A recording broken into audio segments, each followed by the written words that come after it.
नमस्कार विद्यार्थी मित्रांनो, तुमचं स्वागत आहे यशोदा अकॅडमीमध्ये.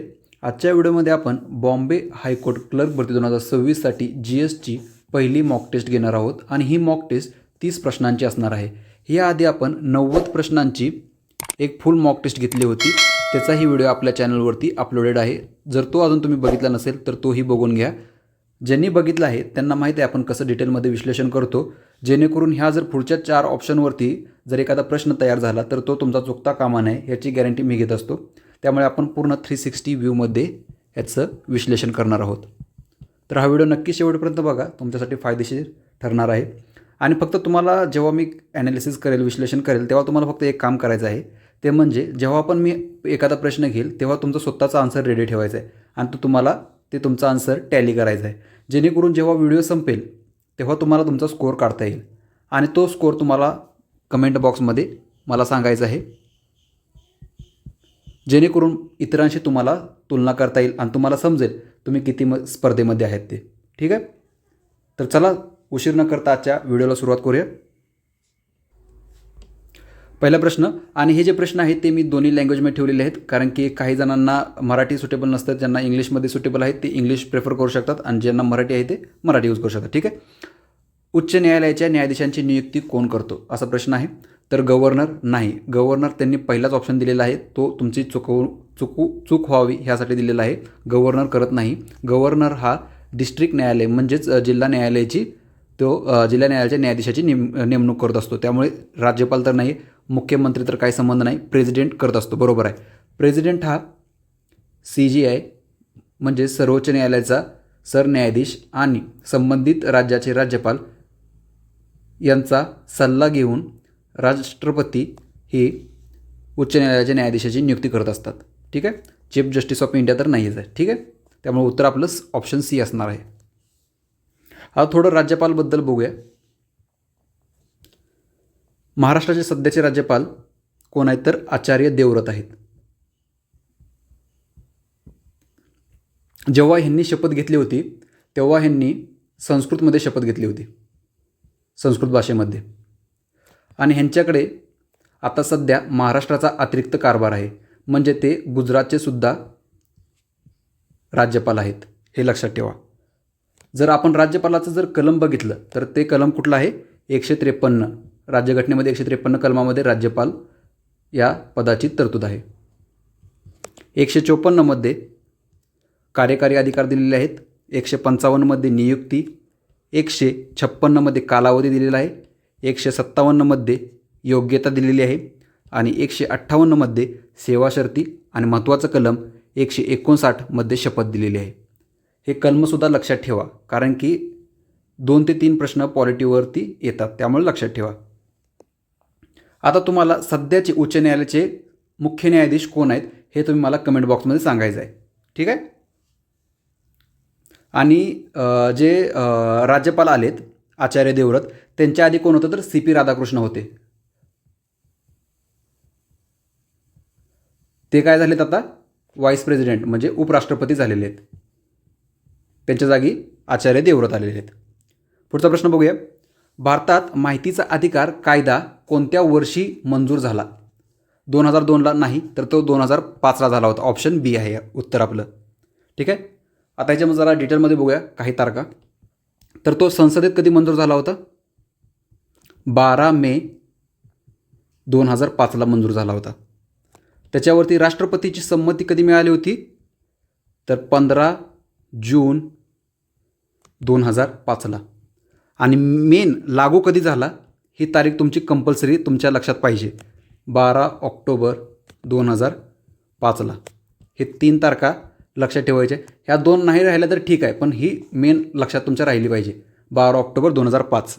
आणि पहिलं आणि दुसरी गोष्ट एक लक्षात ठेवा, RTI डे हा कधी साजरा केला जातो तर तो 28 सप्टेंबरला साजरा केला जातो. हे थोडे पॉईंट आहेत ते लक्षात ठेवा. हा एक पॉईंट लक्षात ठेवा आणि RTI डे एक लक्षात ठेवा, 28 सप्टेंबरला. आपलं उत्तर ऑप्शन B आहे. पुढचा प्रश्न बघूया. आगाशी समुद्रकिनारा महाराष्ट्रातील कोणत्या जिल्ह्यात आहे? तर तो रायगडमध्ये नाही आहे, रत्नागिरीमध्ये पण नाही, तो पालघरमध्ये आहे. उत्तर आपलं ऑप्शन सी आहे, सिंधुदुर्गमध्ये पण नाही आहे. आता बाकीचे पण असे समुद्रकिनारे आहेत, बीचेस आहेत, ते आपण बघूया. जुहू बीच कुठे आहे? मुंबईमध्ये आहे. परत अलिबाग हे रायगडमध्ये आहे. हे जे मी एक्स्ट्रा सांगतोय ते तुम्ही लिहून घ्यायचं आहे विद्यार्थी मित्रांनो, जेणेकरून तुम्हाला फायदा होईल त्याचा. नाहीतर मी इकडं बडबड करणार आणि तुम्ही नुसतं फक्त हे करणार तर ते आउटपुट काय निघणार नाही त्यातून. तुम्हाला फक्त ट्राय करायचं आहे की ते तुम्ही थोडंफार लिहून घ्या, म्हणजे जे डेटा आहे ना, जो डेटा आहे तो तुम्हाला माहीत नाही तो तुम्ही लिहून घ्यायचा आहे. परत गणपतीपुळे,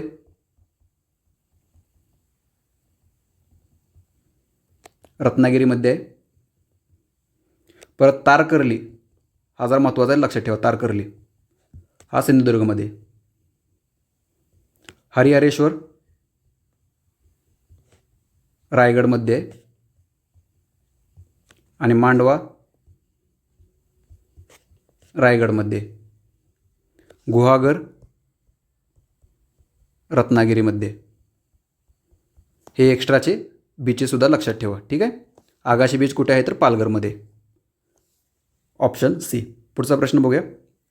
भारताच्या सर्वोच्च न्यायालयाच्या पहिल्या महिला न्यायाधीश कोण आहेत? तर इंदू मल्होत्रा नाही आहेत. त्या कोण आहेत तर फातिमा बिबी आहेत. ऑप्शन बी आहे आपलं उत्तर, ठीक आहे. सर्वोच्च न्यायालयाचे म्हटले आणि ह्या महिला न्यायाधीश म्हटले कारण की आत्तापर्यंत सरन्यायाधीश झालेल्या नाहीत, एकही महिला सरन्यायाधीश झालेली नाही. फक्त पहिल्या महिला न्यायाधीश कोण आहेत तर त्यांचं नाव लक्षात ठेवा, फातिमा बिबी आहेत, ठीक आहे. आता बॉम्बे हायकोर्टाच्या पहिल्या जस्टिस कोण आहेत तर महिला, तर त्या सुजाता मनोहर आहेत. हे लक्षात ठेवा, हे महत्त्वाचं आहे. बॉम्बे हायकोर्टाच्या फर्स्ट वुमन चीफ जस्टिस ह्या कोण आहेत? सुजाता मनोहर आहेत. हा पॉईंट लक्षात ठेवा. आणि ज्या लीला सेट आहेत, हा ऑप्शन तिसरा, ऑप्शन पण तसे सेट केलेले आहेत जेणेकरून तुम्हाला फायदा होईल त्याचा. लीला सेट ह्या पहिल्या महिला आहेत भारतामध्ये. पहिल्या महिला अशा आहेत ज्या की चीफ जस्टिस झालेत एका राज्याच्या, म्हणजे एखाद्या हायकोर्टाच्या झालेल्या पहिल्या चीफ जस्टिस आहेत आणि त्या दिल्लीच्या झाल्या होत्या. हा लक्षात ठेवा. लीला सेठ ह्या दिल्लीच्या झाल्या होत्या, पहिल्या भारतामध्ये हायकोर्टाच्या झालेल्या पहिल्या महिला न्यायाधीश होत्या हायकोर्टाच्या. सुजाता मनोहर म्हटलं तर ते आपल्या महाराष्ट्राच्या बॉम्बे हायकोर्टाच्या. आणि जर पूर्ण सर्वोच्च न्यायालयामध्ये महिला म्हटलं तर त्या फातिमा बिबी आहेत. हे लक्षात ठेवा. उत्तर आपलं ऑप्शन बी आहे. पुढचा प्रश्न बघूया.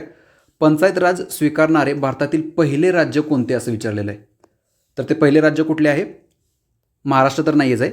ऑप्शन बी आहे, राजस्थान. नागौर जिल्ह्यातून 2 ऑक्टोबर 1959 पंचायत राज सुरू झालं होतं राजस्थानमध्ये. आणि दुसरं राज्य, पहिलं राज्य होतं हे. आणि जर दुसरं राज्य म्हटलं तर ते कुठलं होतं? आंध्र प्रदेश होतं. दुसरं राज्यसुद्धा लक्षात ठेवा, ठीक आहे. आणि ह्याच्यामध्ये 3 टायर सिस्टीम चालू केली होती. 3 टायर सिस्टीम म्हणजे काय? म्हणजे ग्रामपंचायत, पंचायत समिती आणि जिल्हा परिषद अशा 3 पातळी ठेवल्या होत्या, ठीक आहे. आणि ह्या 3 पातळी कोणीची शिफारस होती तर ती बलवंतराय मेहता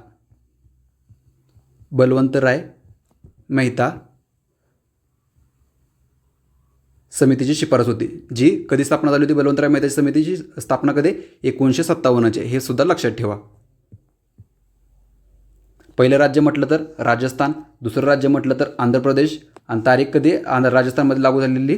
2 ऑक्टोबर 1959. तिथे 3 पातळी आहेत आणि ही शिफारस कोणाची तर बलवंतराय मेहताची शिफारस आहे 1957. आणि पंचायत राजला घटनात्मक दर्जा देण्यासाठी 73 आणि 74वी घटनादुरुस्ती केली होती. हा सुद्धा पॉईंट लक्षात ठेवा. पुढचा प्रश्न बघूया.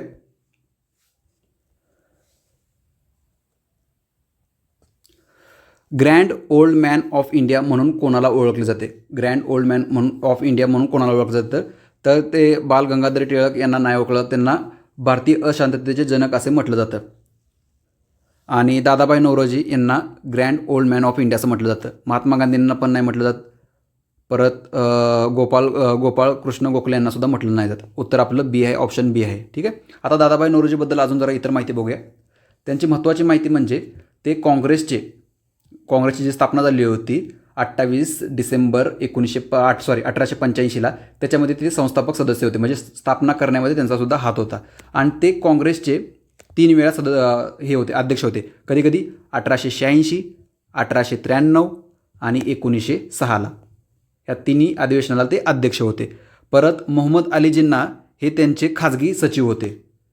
जिन्ना हे त्यांचे खाजगी सचिव होते. परत त्यांनी खूप साऱ्या संस्था आहेत ज्या त्या स्थापना केल्या होत्या त्यांनी. त्या संस्था कुठल्या कुठल्या आहेत ते तुम्हाला सांगतो. पहिली तर महत्त्वाची बॉम्बे असोसिएशन, परत लंडन इंडियन असोसिएशन, परत ईस्ट इंडिया असोसिएशन आणि स्टुडंट लिटररी सायंटिफिक सोसायटी. ही नानाशंकर शेठ आणि दादाभाई नौरोजी या दोघांनी मिळून स्थापन केली होती. ह्या 4 महत्त्वाच्या आहेत, तेवढं लक्षात ठेवा. आणि त्यांच्याबद्दल अजून एक महत्त्वाचा पॉईंट हा आहे की ते ब्रिटिश संसदेत निवडून जाणारे पहिले आशियाई हे होते. ठीक आहे, पहिले आशियाई होते. आणि त्यांचा मतदारसंघ कुठला होता तर फिन्सबरी होता. फिन्सबरी हा त्यांचा मतदारसंघ होता. हा मतदारसंघ लक्षात ठेवा. ब्रिटिश संसदेत निवडून जाणारे ते पहिले आशियाई सदस्य होते, हे लक्षात ठेवा. आणि मतदारसंघ विचारला तर कुठला आहे तर तो फिन्सबरी आहे, लक्षात ठेवा. उत्तर आपलं दादाभाई नौरोजी, ऑप्शन बी. पुढचा प्रश्न बघूया. What is the capital of Japan? जपानची राजधानी कोणती असं विचारलेलं आहे, तर ती कुठली आहे? टोकियो. ठीक आहे. आता सेओल किंवा सोल ही राजधानी कॅपिटल कोणाची आहे तर ती साऊथ कोरियाची आहे. South Korea. बीजिंग कोणाची आहे? चायनाची आहे. आणि ही क्योटो ही आता सध्या जपानची सिटी आहे. ही आधी म्हणजे 1868 पूर्वी ही सुद्धा हीच जपानची राजधानी होती. 1868 पूर्वी, हे लक्षात ठेवा. म्हणजे 1868 नंतर टोकियो राजधानी झाली, हे लक्षात ठेवा. आणि जपानचं जर करन्सी म्हटलं तर ती कुठली आहे? येन आहे. आणि त्याचं चिन्ह कुठलं आहे? कसं आहे तर असं आहे चिन्ह. करन्सी म्हटलं तर येन आहे. आणि जर राजधानी म्हटलं तर टोकियो आहे. आणि टोकियोच्या आधी कुठली राजधानी होती तर क्योटो होती. हे 2 पॉईंट लक्षात ठेवा. पुढचा प्रश्न बघूया. कृष्णा नदीचा उगम कोणत्या ठिकाणी होतो? तर कृष्णा नदीचा उगम कुठे होतो तर महाबळेश्वर. हा पॉईंट लक्षात ठेवा. आता कृष्णा नदीची थोडी जरा माहिती सांगतो थोडक्यात. कृष्णा नदीची पूर्ण लांबी म्हटलं तर 1400 किलोमीटर आहे. आणि जर महाराष्ट्रामध्ये म्हटलं तर ती जवळपास 282 किलोमीटर आहे. आणि ही जी कृष्णा नदी आहे ही महाराष्ट्रामधून, परत कर्नाटकमधून, नंतर तमिळनाडूमधून आणि नंतर आंध्र प्रदेशमधून बंगालच्या उपसागरामध्ये वाहत जाते. ठीक आहे. कुठले राज्य? महाराष्ट्र, कर्नाटक, तमिळनाडू आणि आंध्र प्रदेश, म्हणजे टोटल 4 राज्यातून जाते ती. लांबी किती आहे? 1400 किलोमीटर. आणि महाराष्ट्रामध्ये 282 किलोमीटरची. त्र्यंबकेश्वरमध्ये कोणाचा उगम होतो तर गोदावरी नदीचा उगम. भीमाशंकरमध्ये भीमा नदीचा उगम. आणि अमरकंटकमध्ये नर्मदा नदीचा उगम होतो. हे सुद्धा लक्षात ठेवा. पुढचा प्रश्न बघूया. उत्तर आपलं महाबळेश्वर आहे. पुढचा प्रश्न. भारताचे राष्ट्रगीत कोणी लिहिले? म्हणजे नॅशनल अँथम कोणी लिहिले? तर ते कोणी लिहिले तर रवींद्रनाथ टागोर यांनी लिहिलेत, ऑप्शन बी. आता रवींद्रनाथ टागोर यांनी लिहिले. आणि ह्याचा जो स्वीकार होता राष्ट्रगीताचा अधिकृतरित्या तो 24 जानेवारी 1950ला झाला होता, राष्ट्रगीताचा स्वीकार. आणि जे पहिल्यांदा ह्याचं गायन कधी झालं होतं तर ते 27 डिसेंबर 1911ला झालं होतं, कलकत्ता अधिवेशनामध्ये. काँग्रेसचं जे कलकत्ताचं अधिवेशन होतं त्याच्यामध्ये 1911ला ह्याचं पहिलं गायन झालं होतं राष्ट्रगीताचं, हे लक्षात ठेवा. राष्ट्रगीत हे टोटल 52 सेकंदाचं आहे, हा पॉईंटसुद्धा लक्षात ठेवा. आता बंकिमचंद्र चटर्जी ह्यांच्याबद्दल, ह्यांचं कुठलं आहे गीत तर वंदे मातरम यांनी लिहिलेलं आहे, वंदे मातरम. ठीक आहे, वंदे मातरम. आणि हे आनंदमठ या त्यांच्या कादंबरीमधून घेतलेलं आहे.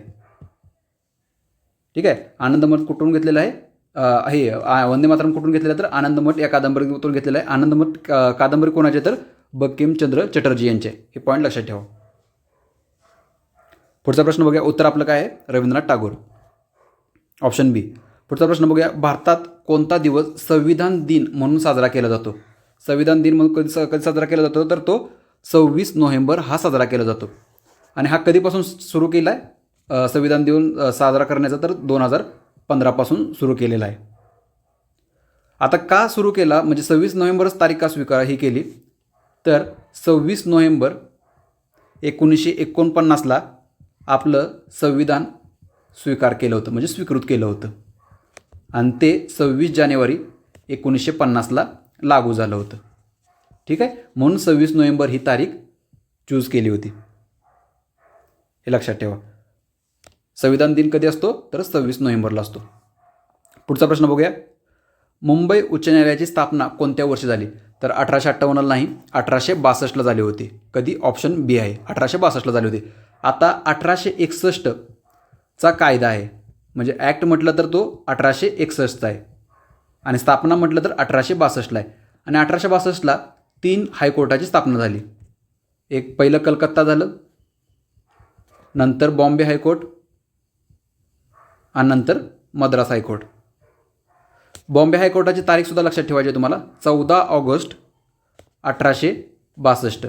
आता तुम्हाला वाटेल 14 ऑगस्ट माझी तारीख लक्षात आहे पण जेव्हा असे ऑप्शन दिले जातात 13 ऑगस्ट 14 ऑगस्ट 15 ऑगस्ट आणि 16 ऑगस्ट असे जेव्हा ऑप्शन दिलेले असतात तेव्हा तुम्हाला कन्फ्युजन होतं. त्यामुळे एकदम परफेक्ट लक्षात ठेवायचं आहे 14 ऑगस्ट 1862ला स्थापना झाली बॉम्बे हायकोर्टाची. बस. मार्क जाता कामा नये कारण की कॉम्पिटिशन तुम्हाला माहिती आहे केवढं वाढलेलं आहे. 1.5 लाखाच्या वरती फॉर्म आलेले आहेत त्यामुळे एकसुद्धा मार्क जाता कामा नये आणि तशी तुमची तयारीसुद्धा करून घेतो आहे. त्यामुळे स्थापना कधी झालेली 1862ला. आणि चौथं एक न्यायालय लक्षात ठेवा 1866ला अलाहाबाद उच्च न्यायालयाची स्थापना झाली होती. चौथं न्यायालय. आणि बॉम्बे हायकोर्टाचे पहिले न्यायाधीश कोण होते तर मॅथ्यू रिचर्ड सॉसे हे पहिले न्यायाधीश होते. पण जर असं म्हटलं स्वातंत्र्यानंतर पहिले भारतीय कोण होते तर ते MC छागला होते. MC छागला हा पॉईंटसुद्धा लक्षात ठेवा. MC छागला होते. आणि स्थापना झाल्या कोण होते तर मॅथ्यू रिचर्ड सॉसे होते. ठीक आहे. उत्तर आपलं ऑप्शन बी आहे. पुढचा प्रश्न. खालीलपैकी कोणते मुंबई उच्च न्यायालयाचे खंडपीठ नाही तर ते कुठले आहे? नाही म्हटले नागपूर आहे, पणजी आहे, औरंगाबाद आहे, पुणे नाही आहे. हे लक्षात ठेवा.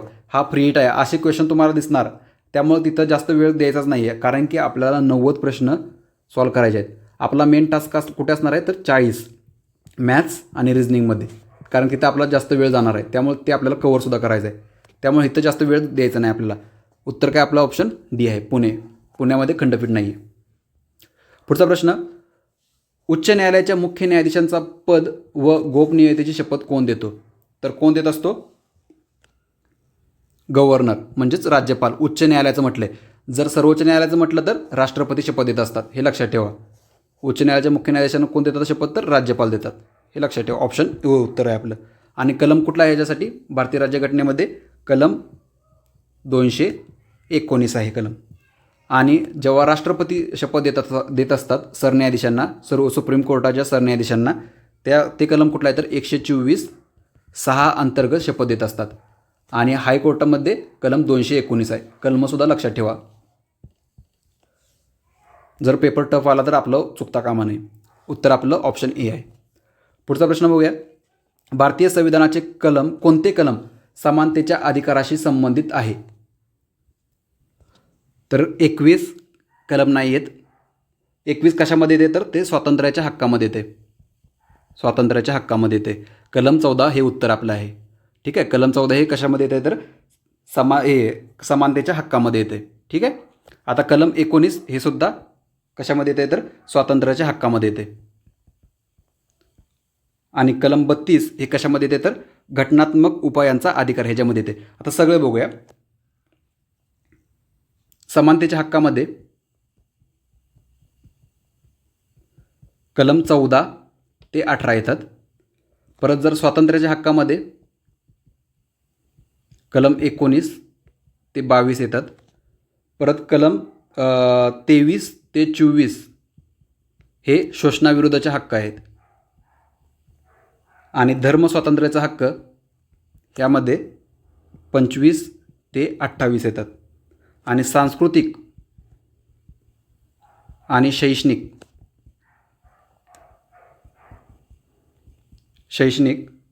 हक्क यामध्ये 29 आणि 30 आहेत. आणि संपत्तीचा हक्क होता याच्यामध्ये कलम 31, पण तो काय केलेला आहे, 44व्या घटनादुरुस्तीने रद्द केलेला आहे. हा पॉईंट लक्षात ठेवा. आणि तो कुठे टाकलेला आहे, भाग 12 प्रकरण 4 कलम 300A मध्ये टाकलेला आहे हे कलम. ठीक आहे. आता तो मूलभूत हक्क नाही आहे, तर तो कायदेशीर हक्क आहे. हा लक्षात ठेवा पॉईंट. आणि कलम 32 बघितला आपण मगाशी, तो कशाचा आहे तर घटनात्मक उपाययोजनेचा हक्क अधिकार आहे तो. ठीक आहे. घटनात्मक म्हणजे जर मूलभूत हक्कांचं उल्लंघन झालं तर कलम 32 अंतर्गत आपण सुप्रीम कोर्टामध्ये जाऊ शकतो. आणि कलम 226 अंतर्गत आपण हायकोर्टामध्ये जाऊ शकतो. ठीक आहे. हे पॉईंट लक्षात ठेवा. आता कलम 21 काय आहे तर जीवित आणि व्यक्तिगत स्वातंत्र्य कलम 21 आहे. कलम 14 काय आहे, कलम 14 तर कायद्यापुढे समानता आहे. कलम 19 काय तर अभिव्यक्ती स्वातंत्र्य आहे. आणि कलम बघितलं आपण जिथे म्हणजे जर मूलभूत हक्कांचं उल्लंघन झालं तर ते आपण काय करू शकतो, सुप्रीम कोर्टामध्ये त्याची दाद मागू शकतो. उत्तर काय आपलं ऑप्शन बी कलम 14. पुढचा प्रश्न बघूया.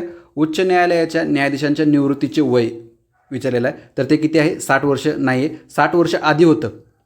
ठीक आहे. पण काय झालं, 15वी घटनादुरुस्ती 1963 अंतर्गत काय केलं, 60 वरून 62 वर्ष केलं उच्च न्यायालयाच्या न्यायाधीशांची निवृत्तीचे वय. त्यामुळे उत्तर काय आपलं ऑप्शन बी 62 वर्ष असणार आहे. 65 वर्ष हे सुप्रीम कोर्टाच्या न्यायाधीशांचं आहे. आणि 58 वर्ष तर हे काहीच नाही, कशाचंच नाही. ठीक आहे. उत्तर आपलं बी आहे, ऑप्शन बी. पुढचा प्रश्न बघूया. महाराष्ट्रातील कोणत्या जिल्ह्याला द्राक्षांची राजधानी म्हणून ओळखलं जातं. असाच एक प्रश्न विचारलेला होता मागच्या ह्याच्यामध्ये, जो 10 ऑगस्टचा पेपर झाला होता त्याच्यामध्ये विचारलेलं की नागपूर संबंध विचारलेला टायगर कॅपिटल ऑफ महाराष्ट्र किंवा इंडिया असं विचारलेलं होता. टायगर कॅपिटल तर ते कुठले, व्याघ्र राजधानी कुठले तर नागपूर आहे. हे लक्षात ठेवा. टायगर कॅपिटल विचारलं तर. पण आता काय विचारलेलं आपल्या प्रश्नामध्ये, द्राक्षांची राजधानी विचारलं, ती कुठला आहे ऑप्शन बी आहे. ठीक आहे. नाशिकला काय म्हटलं जातं, ग्रेप्स सिटी किंवा वाईन सिटी सुद्धा म्हटलं जातं. परत सांगलीला काय म्हटलं जातं तर टर्मरिक सिटी, कारण की तिथे हळदीचे उत्पादन जास्त होतं. आणि सोलापूरला काय प्रसिद्ध आहे तर चादरी प्रसिद्ध आहेत. हे लक्षात ठेवा. आणि जर असा प्रश्न विचारला की मँचेस्टर ऑफ इंडिया कोणते शहर आहे, असा प्रश्न विचारला डायरेक्ट, तर त्याचं उत्तर काय असणार आहे, अहमदाबाद आहे. ठीक आहे. Ahmedabad Gujarat, Manchester of India. ठीक आहे. आपलं उत्तर काय आहे, ऑप्शन बी नाशिक. पुढचा प्रश्न बघूया. गेटवे ऑफ इंडिया कोणत्या ब्रिटिश राजाच्या भेटीच्या स्मरणात बांधले गेले. तर ते जॉर्ज 5वा यांच्या स्मरणात बांधले होते. म्हणजे ते जेव्हा भारतामध्ये येणार होते तेव्हा त्यांच्या स्वागतासाठी बांधलं होतं जॉर्ज 5वा यांच्या. ठीक आहे. आता त्याच्याबद्दल अजून थोडं महत्त्वाचं एक पॉईंट लक्षात ठेवा. कधीही झालं होतं तर हे गेटवे ऑफ इंडिया 1911 येणार होते, तेव्हा त्यांच्या स्मरणात बांधले होते. आणि त्यांच्यासोबत अजून कोण येणार होतं तर क्वीन मेरी येणार होत्या, क्वीन मेरी. आणि ह्यावेळेसच जेव्हा म्हणजे व्हॉइसरॉय कोण होतं तर व्हॉइसरॉय होते हार्डिंग सेकंड. ठीक आहे. आता हार्डिंगबद्दल अजून थोडे जरा महत्त्वाचे पॉईंट सांगतो. त्यांनी काय केलं तर दिल्ली राजधानी बनवली, कॅपिटल केली त्यांच्या कालावधीमध्ये. परत बंगालची फाळणी रद्द केली, महत्त्वाचा पॉईंट आहे हा. जर प्रश्न आला की बंगालची फाळणी रद्द कोणत्या व्हॉइसरॉयने केली तर कोणी केली तर लॉर्ड हार्डिंग दुसरा. ठीक आहे. आणि त्यांच्याच कालावधीमध्ये वर्ल्ड वॉर सेकंड झालं होतं 1914 ते 18च्या कालावधीमध्ये. ठीक आहे. हे 3 पॉईंटसुद्धा लक्षात ठेवा. उत्तर आपलं काय आहे? जॉर्ज 5वा. पुढचा प्रश्न, मराठीत वाचतो, कोणत्या जीवनसत्वाच्या कमतरतेमुळे स्कर्वी हा रोग होतो? स्कर्वी विचारलेला आहे. तर स्कर्वी कशामुळे होतो? तर ऑप्शन सी. ठीक आहे, हे सी लक्षात ठेवायचं आहे स्कर्वीमधलं, त्यामुळे लक्षात राहील विटॅमिन सी. आता बाकीचे पण विटॅमिन बघूया आपण. त्यांचे आपण सायंटिफिक नेम आणि त्यांच्या डिफिशियन्सीमुळे काय होतं ते सुद्धा आपण बघूया एकदम डिटेलमध्ये. ठीक आहे, एक मोठी जागा बघतो, इथे बघूया. Vitamin A. विटॅमिन एचं नाव काय? तर रेटिनॉल नाव आहे, सायंटिफिक नाव. हे सुद्धा लक्षात ठेवायचं. आणि ह्याच्यामुळे काय होतं? तर नाईट ब्लाइंडनेस म्हणजेच रातआंधळेपणा होतो. विटॅमिन बी. विटॅमिन बीचं नाव काय? Scientific thiamine. B1, vitamin B1. आणि ह्याच्यामुळे काय होतं? तर बेरीबेरी हा एक महत्त्वाचा आहे, कारण ह्याच्यामध्ये विटॅमिन B12 पर्यंत आहे. बेरीबेरी हा महत्त्वाचा आहे, लक्षात ठेवा. परत सी मधचं नाव काय आहे? तर एस्कॉर्बिक. ह्याच्यावरती प्रश्न आहे आपल्याला, एस्कॉर्बिक ॲसिड. आणि ह्याच्यामुळे काय होतं? तर स्कर्वी होतो रोग. विटॅमिन डी सायंटिफिक नाव काय? तर कॅल्सिफेरॉल. आणि ह्याच्यामुळे काय होतं? तर रिकेट्स. म्हणून सकाळचं ऊन घेणं गरजेचं असतं. काय मराठीत काय म्हणतात? तर मुडदूस. परत विटॅमिन ई, याचं नाव काय आहे? टोकोफेरॉल. आणि ह्याच्यामुळे काय होतं? तर वांजपणा. याच्या डेफिशियन्सीमुळे म्हणजे याच्या कमतरतेमुळे काय होतं? तर वांजपणा येतो. आणि विटॅमिन के शेवटचा, याचं सायंटिफिक नाव काय? तर फायलोक्विनोन. आणि ह्याच्यामुळे काय होतं? तर रक्तस्राव होतो याच्या कमतरतेमुळे. याला इंग्लिशमध्ये काय म्हणतात? जर इंग्लिशमध्ये आलं तर ते पण लक्षात ठेवा, हेमोरेज म्हणतात. एवढे पॉईंट लक्षात ठेवा. ठीक आहे, vitamin A retinol, vitamin B1 thiamine, vitamin C ascorbic acid, vitamin D calciferol, vitamin E tocopherol आणि विटॅमिन के फायलोक्विनोन. हे लक्षात ठेवा एवढं. ठीक आहे, आपलं उत्तर काय? Vitamin C, option C. ठीक आहे, पुढचा प्रश्न बघूया. महाराष्ट्रात केंद्रीय जल आणि शक्ती संशोधन केंद्र कोठे आहे? असा डायरेक्ट प्रश्न विचारलेला आहे, फॅक्टवाला प्रश्न आहे. तर कुठे आहे? तर ते पुण्यामध्ये आहे. पुण्यामध्ये तर कुठे? तर खडकवासलामध्ये आहे. खडकवासला. इथेच NDA सुद्धा आहे, म्हणजे नॅशनल डिफेन्स अकॅडमी, खडकवासल्यामध्ये. ठीक आहे, आणि ह्याची स्थापना कधी झाली होती? 1916मध्ये झाली होती. आणि हे ह्याच्या कोणाच्या अंडर येतं? तर हे मिनिस्ट्री ऑफ जलशक्ती, म्हणजे जलशक्ती मंत्रालयाच्या अंतर्गत येते. हे पॉईंट लक्षात ठेवा, खडकवासलामध्ये आहे, 1916. फक्त ठिकाण लक्षात ठेवा, पुणे. पुढचा प्रश्न बघूया. सत्यशोधक समाजाचे संस्थापक कोण आहेत? तर ते डॉक्टर बाबासाहेब आंबेडकर नाही आहेत, महात्मा ज्योतिबा फुले आहेत, ऑप्शन बी आहे. सावित्रीबाई फुले हे नाहीत, परत गोपाळ गणेश आगरकर हे सुद्धा नाहीत, ऑप्शन बी आहे आपलं, ज्योतिबा फुले आहेत. आता ज्योतिबा फुले यांच्याबद्दल थोडे महत्त्वाचे पॉईंट्स बघूया आपण. त्यांच्याबद्दल तर खूपच महत्त्वाचं आहे. स्थापना कधी? सत्यशोधक समाजाची तर 24 सप्टेंबर 1873ची स्थापना आहे. परत 10 वर्ष अगोदर ह्यांनी 1863ला बाल हत्या प्रतिबंध गृहाची स्थापना केली होती. 1863ला, 10 वर्ष आधी, लगेच ह्याला जोडून लक्षात ठेवायचं. परत 1848ला त्यांनी पहिली मुलींची शाळा सुरू केली होती. पहिली मुलींची शाळा सुरू केली होती 1848मध्ये. आणि ती कुठे केली होती? तर बुधवार पेठेमध्ये तात्यासाहेब भिडेंच्या वाड्यामध्ये केली होती, पुण्यामध्ये. ठीक आहे, हा लक्षात ठेवा. आता त्यांचं साहित्य खूप आहे, सांगतो तुम्हाला. तृतीय रत्न, परत ब्राह्मणांचे कसब, परत गुलामगिरी, शेतकऱ्यांचा आसूड, परत सत्सार एक महत्त्वाचा आहे, सत्सार, आणि शेतकऱ्याचे आसूडसुद्धा महत्त्वाचं आहे. आणि परत इशारासुद्धा महत्त्वाचा आहे, इशारा. ठीक आहे, आणि विद्या म्हणजे केवढी गरजेचं आहे हे त्यांनी पटवून दिलं. त्यासाठी त्यांनी ओवीसुद्धा म्हटली होती, म्हणजे विद्येच्या अभावाने काय काय होऊ शकतं हे त्यांनी सुद्धा समजावून सांगितलं होतं. म्हणून त्यांनी एक ओवी लिहिली, त्यांची एक ओवी प्रसिद्ध आहे बघा. विद्येविना मती गेली, मतीविना नीती गेली, नीतीविना गती गेली, आणि गतीविना वित्त गेले, वित्तविना शूद्र खचले, इतके अनर्थ एका अविद्येने केला. म्हणजे विद्येने केवढा मोठा अनर्थ होऊ शकतो हे त्यांनी समजावून सांगितलं होतं. ठीक आहे, हे त्यांचे महत्त्वाचे पॉईंट लक्षात ठेवा. उत्तर आपलं काय आहे? ऑप्शन बी, ज्योतिबा फुले. ठीक आहे, महात्मा ज्योतिबा फुले. पुढचा प्रश्न बघूया. घारापुरी लेणी म्हणजेच एलिफंटा लेणी कोणत्या जिल्ह्यात आहेत? तर त्या कोणत्या जिल्ह्यात आहेत? रायगडमध्ये आहेत, ऑप्शन बी. आता ह्याचा एक रिलेटेड एक पॉईंट लक्षात ठेवा. ह्याला युनेस्कोचा दर्जा आहे आणि त्याचं इयर लक्षात ठेवायचं तुम्हाला, कधी 1987मध्ये दर्जा देण्यात आला होता युनेस्कोचा. ठीक आहे. आता दुसऱ्या पण लेण्या आहेत महत्त्वाच्या आहेत, त्या तुम्हाला सांगतो. अजिंठा आणि वेरूळ तुम्हाला माहीत आहे, छत्रपती संभाजीनगर. आणि छत्रपती संभाजीनगरमधले अजून महत्त्वाचे एक आहे घटोत्कच. घटोत्कच हे एक लक्षात ठेवा छत्रपती संभाजीनगरमधले. आणि पितळखोरा एक. पितळखोरा ही सगळ्यात प्राचीन आहे, त्यामुळे लक्षात ठेवा.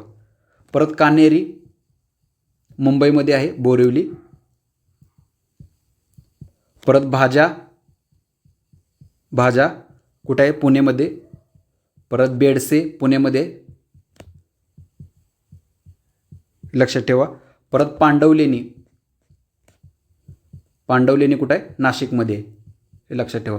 आणि अजिंठा मगाशी सांगितलं मला, अजिंठा आणि वेरूळ माहिती आहे तुम्हाला छत्रपती संभाजीनगरमध्ये. घटोत्कच छत्रपती संभाजीनगरमध्ये, पितळखोरा छत्रपती संभाजीनगरमध्ये. सर्वात प्राचीन लेणी आहे. सर्वात प्राचीन लेणी कुठली आहे असं प्रश्न आला तर कुठले आहे, तर पितळखोरे आहे, हे लक्षात ठेवा. कान्हेरी मुंबईमध्ये, भाजा पुण्यामध्ये आणि बेडसे पण पुण्यामध्ये आणि पांडवलेणी नाशिकमध्ये, हे पॉईंट लक्षात ठेवा. उत्तर आपलं ऑप्शन बी आहे. पुढचा प्रश्न बघूया. राज्यसभेचे पदसिद्ध म्हटले, पदसिद्ध अध्यक्ष कोण असतात, तर ते प्रेसिडेंट नसतात, प्राईम मिनिस्टरसुद्धा नसतात आणि लोकसभा स्पीकर ऑफ लोकसभा हे तर लोकसभेचे सभापती झाले, त्यामुळे हे पदसिद्ध अध्यक्ष नसतात. पदसिद्ध अध्यक्ष कोण असतात, व्हाईस प्रेसिडेंट म्हणजेच उपराष्ट्रपती असतात. कलम 64 अंतर्गत ते राज्यसभेचे पदसिद्ध अध्यक्ष असतात आणि कलम 63 अंतर्गत त्यांचं उपराष्ट्रपतीचं पद आहे. आणि कलम 64मध्ये काय सांगितलं तर राज्यसभेचे पदसिद्ध अध्यक्ष हे उपराष्ट्रपती असतील. हा पॉईंट लक्षात ठेवा. आता सध्याचे कोण आहेत उपराष्ट्रपती, तर CP राधाकृष्ण आहेत. CP राधाकृष्ण. आणि ते कितवे आहेत, 15वे आहेत. ठीक आहे. पुढचा प्रश्न बघूया. महाराष्ट्रातील सर्वात उंच शिखर कोणते असा प्रश्न विचारला आहे, तर साल्हेर नाही, साल्हेर दुसऱ्या नंबरचा आहे. पहिल्या क्रमांकाचा कुठला आहे तर कळसुबाई, ऑप्शन बी आहे. महाबळेश्वर पण नाही आहे आणि हरिश्चंद्रगड पण नाही. ह्याची ट्रिक तुम्हाला माहितीच आहे, कसा मी हसतो. कवर्ण कळसुबाई, त्याची उंची किती आहे, 1646 किलोमीटर आहे आणि कुठं आहे ते अहिल्यानगरमध्ये म्हणजेच अहमदनगरमध्ये. परत 6 म्हणजे साल्हेर, ह्याची उंची किती आहे 1567 आहे आणि कुठं आहे नाशिकमध्ये. परत मी वर्ण काय महाबळेश्वर, ह्याची उंची किती आहे 1438 आहे आणि सातारामध्ये आहे. परत नंतर कोण हरिश्चंद्रगड, हरिश्चंद्रगडाची उंची किती आहे 1424 आणि हे अहिल्यानगरमध्येच आहे. हे जिल्हेसुद्धा लक्षात ठेवा, महत्त्वाचे आहेत. परत सवर्ण कुठला आहे तर सप्तशृंगी आहे, ह्याची उंची किती आहे 1416 आणि हे कुठं आहे नाशिकमध्ये सप्तशृंगी. पुढे तोरणाची उंची किती आहे 1404 आणि हे कुठे आहे पुण्यामध्ये. हे पहिले 5 तर तुमच्या लक्षात पाहिजेत आणि त्यांच्या उंची पण लक्षात ठेवा आणि त्यांचा जिल्हा पण लक्षात ठेवा.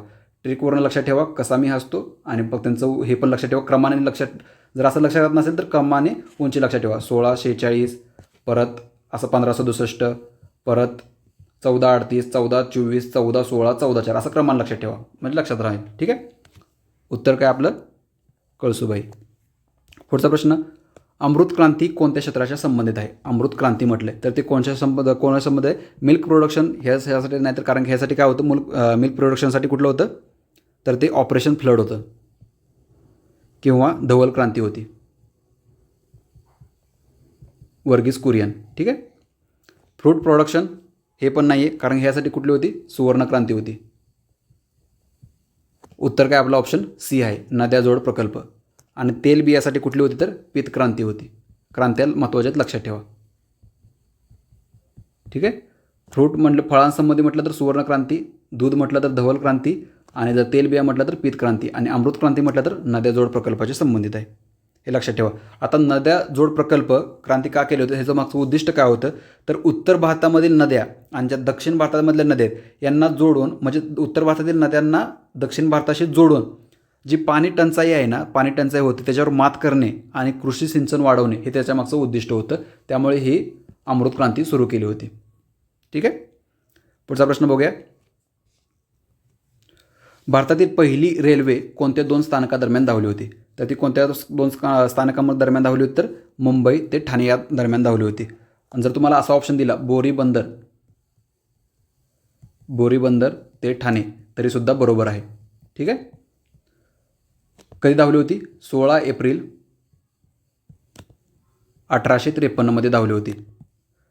आणि ह्याच्यामध्ये इंजन 3 होते. कुठले कुठले? साहिब, त्यांचं नावंसुद्धा विचारलेली आहेत MPCमध्ये. त्याचे नाव कुठले आहेत? साहिब, सुलतान आणि सिंध. 34 किलोमीटरची होती आणि ह्याच्यामध्ये 14 डबे होते. आणि महाराष्ट्रामधील नाना शंकर शेटे यांना सोन्याचा पास दिला होता याच्यासाठी बसण्यामध्ये. त्यामुळे लक्षात ठेवा, कारण त्यांनी ह्यामध्ये योगदान खूप दिलं होतं. कुठल्या 2 स्थानकादरम्यान? मुंबई ते ठाणे 16 एप्रिल 1853, सुलतान साहिब आणि सिंध, आणि 34 किलोमीटर. हे लक्षात ठेवा पॉईंट. उत्तर आपलं ऑप्शन ए आहे. महाराष्ट्राची सांस्कृतिक राजधानी कोणती आहे? तर ती कोणती आहे? मुंबई. मुंबई ही आर्थिक राजधानी आहे. कोल्हापूर पण नाही आहे. तर उत्तर आपलं काय? ऑप्शन सी आहे. नागपूर पण नाही आहे. ठीक आहे. आणि जर पर्यटन राजधानी म्हटलं तर ती कुठले? औरंगाबाद आहे. हे लक्षात ठेवा. पुढचा प्रश्न. डिस्कवरी ऑफ इंडिया हे प्रसिद्ध पुस्तक कोणी लिहिले? तर महात्मा गांधी नाही. महात्मा गांधींचं पुस्तक कुठलं आहे? The story of my experiment with truth हे त्यांचं पुस्तक आहे. नाव लक्षात ठेवा. परत जवाहरलाल नेहरू हे उत्तर आहे आपलं. जवाहरलाल नेहरूंचं पुस्तक आहे हे डिस्कवरी ऑफ इंडिया. सरदार पटेलचं पण नाही आहे. आता सुभाषचंद्र बोस यांचं एक महत्त्वाचं पुस्तक आहे. कुठलं आहे? तर द इंडियन स्ट्रगल हे त्यांचं महत्त्वाचं पुस्तक आहे. हे लक्षात ठेवा. उत्तर काय आपलं? ऑप्शन बी, जवाहरलाल नेहरू.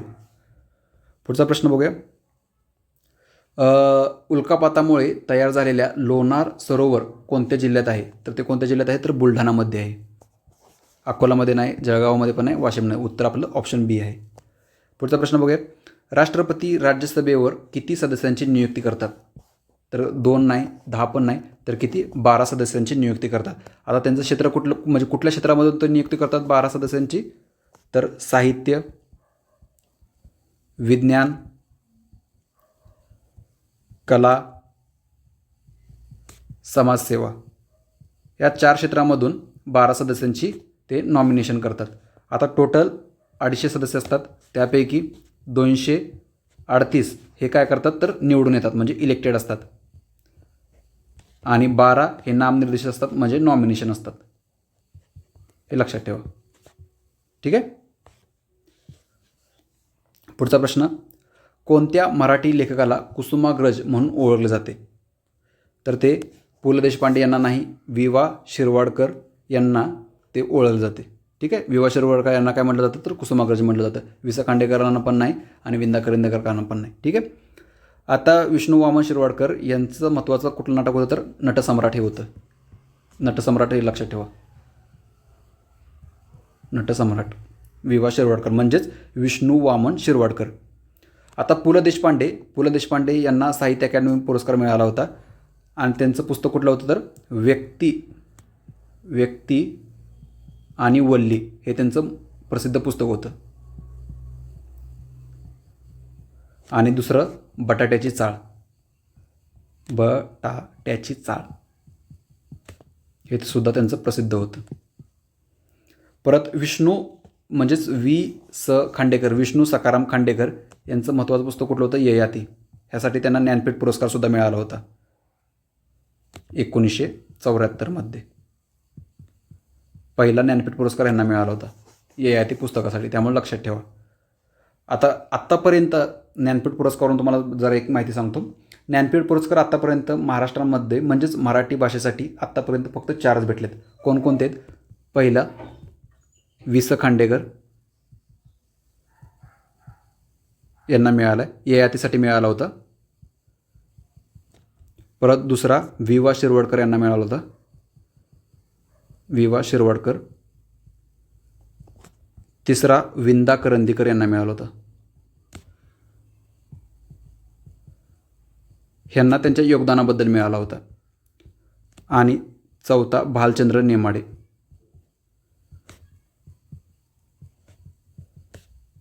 यांना सुद्धा योगदानाबद्दल मिळालं होतं. ह्यांचं प्रसिद्ध पुस्तक म्हटलं तर कोसला आहे आणि दुसरं हिंदू. हे त्यांचं प्रसिद्ध आहेत पुस्तक आहेत. ठीक आहे. आणि भालचंद्र नेमाडे हे 50वे ज्ञानपीठ पुरस्कार विजेते होते, 50वे 2014मध्ये. त्यामुळे लक्षात ठेवा, राऊंड फिगर आहे. आतापर्यंत 4 जणांनाच मिळाले. हे सर्व होते 30 प्रश्न, ज्याचं आपण पूर्ण डिटेलमध्ये म्हणजेच 360 व्ह्यूमध्ये विश्लेषण केलेलं आहे. आता तुम्हाला काय करायचं आहे, तुम्ही आता तुमचा स्कोअर मोजलाच असेल, तो तुम्हाला काय करायचा आहे, तो तुम्हाला कमेंट बॉक्समध्ये सांगायचा आहे तुमचा स्कोअर किती झाला आहे. आणि जर अजून तुम्हाला काही डाऊट असेल किंवा तुम्हाला अजून काही समज नसेल किंवा तुमचा एक्स्ट्रा काय पॉईंट असेल ते तुम्ही मला कमेंट बॉक्समध्ये विचारू शकता. आणि जर हा व्हिडिओ जर तुम्हाला आवडला असेल तर नक्की लाईक करा. जे तुमचे मित्र जे पण बॉम्बे हायकोर्टची तयारी करत असतील त्यांनासुद्धा हा व्हिडिओ शेअर करा. आणि आपल्या चॅनलला सबस्क्राईब करायला विसरू नका. असंच तुमच्यासाठी मी अजून मॉक टेस्ट घेणार आहोत. आणि आपल्या जर टेलिग्राम चॅनलवर जर तुम्ही अजून जॉईन झाला नसेल तर नक्की जॉईन व्हा. त्याची लिंक मी तुम्हाला डिस्क्रिप्शन बॉक्समध्ये देतो, तिथून तुम्ही जॉईन होऊ शकता. ठीक आहे. आजचा व्हिडिओ आपण इथेच थांबूया. जय हिंद.